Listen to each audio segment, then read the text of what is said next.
I'll share one story with you. My grandparents, Kun and Ruth Stradham, were involved in a war. In this war, there were a group of men secretly trying to kill my grandfather. For the sake of making it easier for me to tell the story, I'll call those men who were trying to kill my grandfather the bad men. At the time, my grandfather was farming, and the bad men would hide and wait for my grandfather in the maizelands, and they would also be waiting for him when he went to a place on his farm where they make bricks. But the problem was that every time they aimed their guns at my grandfather to shoot him, a very tall man, who was actually more than 6 feet tall, with bright white clothes, would step in the way. My grandfather didn't know about this at the time. But one day when he was about to go to the barns, he had a check in his spirit that he just mustn't go. Normally he would never allow his workers to drive his vehicles, but that day he sent a driver because he just had a strong feeling that he mustn't go. The bad men were waiting for my grandfather at the barns, and when my grandfather's driver arrived, they caught him and tied him up to interrogate him. They asked the driver, "Who is that very tall white man that stands in the way every time we want to shoot Mr. Stradham?" The driver told them, "I've got no idea what you're talking about. I've never seen any tall man in white clothes with Mr. Stradham." And the bad men were so angry that they severely beat up the driver because they thought that he was lying. So the driver told my grandfather this story, and that's how he got to know about it. After some time, the bad men were starting to get mocked in their community because the people were saying, "These are just two old people, and after all this time, you can't even kill them."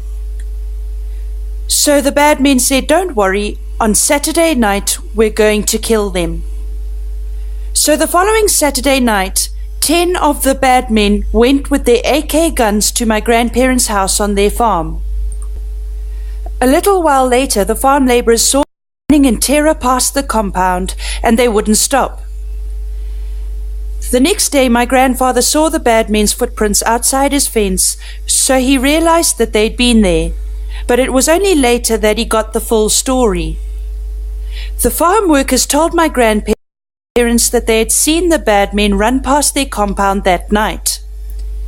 In the beer hall the following Saturday, the people in the community asked the bad men, "What happened? We saw you running for your lives the other night, but we thought that you went to kill them." And the bad men then explained that when they got to the house, they saw hundreds and hundreds of very tall people in bright white robes in the garden, and that is what made them flee in terror. Then at a later stage, my grandparents were attacked. But on 3 separate occasions before that, 3 different people had phoned my grandparents, and they had said, "We have just read the most wonderful psalm in the Bible, Psalm 91. We recommend that you read it." My grandparents have been married for 60 years now, and since the day that they got married, every single morning when they wake up, and every single night before they go to bed, they read the Word and they pray together. On the evening of the 27th of November, they read the daily bread, and the scripture reference for that night was Psalm 91. Later that night at 11 o'clock, they were attacked. And this attack went on for 4 hours, and every bit of their house was shot up. My grandmother didn't even have one piece of clothing or furniture that wasn't shot to pieces. The next morning, they picked up 3,000 AK bullet casings in the house. They also fired 7 rockets and 6 hand grenades into the house, and some of those hand grenades exploded in the room that my grandparents were in. Where my grandfather was sitting, there were bullets in the wall all around his head. His head was full of dust, but not one bullet touched him or my grandmother. The whole house was shot up, but my grandparents were fine. The farm workers got the shock of their lives the next morning when they saw that my grandparents were still alive. Remember Psalm 34 verse 19, Many are the afflictions and evils that confront the righteous, but the Lord delivers them out of them all. Since then, my grandparents speak Psalm 91 over their lives almost every day, and when I was a young child, they drummed it into me. I could say Psalm 91 off by heart by the time I was about 8 years old. And when I was 16, I was hijacked at gunpoint in Harare in Zimbabwe. The hijackers were about 11 men, but I can't say for sure.